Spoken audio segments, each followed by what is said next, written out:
ओम नमः शिवाय शिवजी सदा सहाय। ओम नमः शिवाय शिवजी सदा सहाय। श्री शिव महापुराण प्रथमा विद्येश्वरी संहिता अध्याय 3 साध्य साधन वर्णन।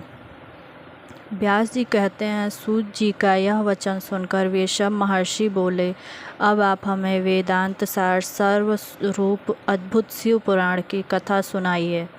सूत जी ने कहा, आप सब महर्षिगण रोग शोक से रहित कल्याणमय भगवान शिव का स्मरण करके पुराण प्रवर शिव पुराण की जो वेद के सार तत्व से प्रकट हुआ है कथा सुनिए।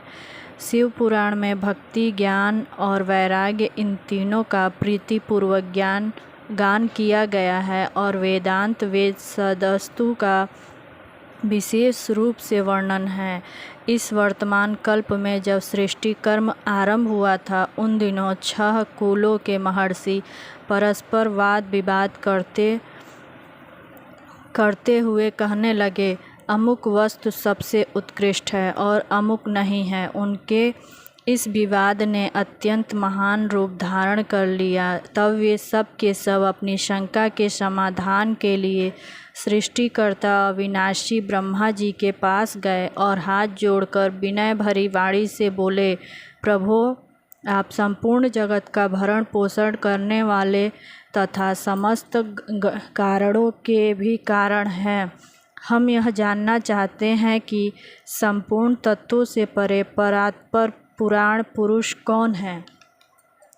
ब्रह्मा जी ने कहा, जहाँ से मन सहित वाणी उन्हें न पाकर लौट आती है तथा जिनसे ब्रह्मा विष्णु रुद्र और इंद्र आदि से युक्त यह संपूर्ण जगत समस्त भूतों एवं इंद्रियों के साथ पहले प्रकट हुआ है, वे ही ये देव महादेव सर्वज्ञ एवं संपूर्ण जगत के स्वामी हैं। ये ही सबसे उत्कृष्ट हैं। भक्ति से ही इनका साक्षात्कार होता है। दूसरे किसी उपाय से कहीं इनका दर्शन नहीं होता। रुद्र, हरि, हर तथा अन्य देवेश्वर सदा उत्तम भक्ति भाव से उनका दर्शन करना चाहते हैं। भगवान शिव में भक्ति होने से मनुष्य संसार बंधन से मुक्त हो जाता है। देवता के कृपा प्रसाद से उनमें भक्ति होती है और वे भक्ति से देवता का कृपा प्रसाद प्राप्त होता है। ठीक उसी तरह जैसे यहाँ अंकुर से बीज और बीज से अंकुर पैदा होता है, इसलिए तुम सब महर्षि भगवान शंकर का कृपा प्रसाद प्राप्त करने के लिए भूतल पर जाकर वहाँ सहस्त्रों वर्षों तक चालू रहने वाले एक विशाल यज्ञ का आयोजन करो।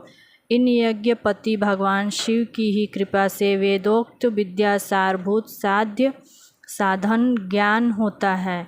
शिव पद की प्राप्ति ही साध्य है, उनकी सेवा ही साधन है तथा उनके प्रसाद से जो नित्य नैमित्तिक आदि फलों की ओर से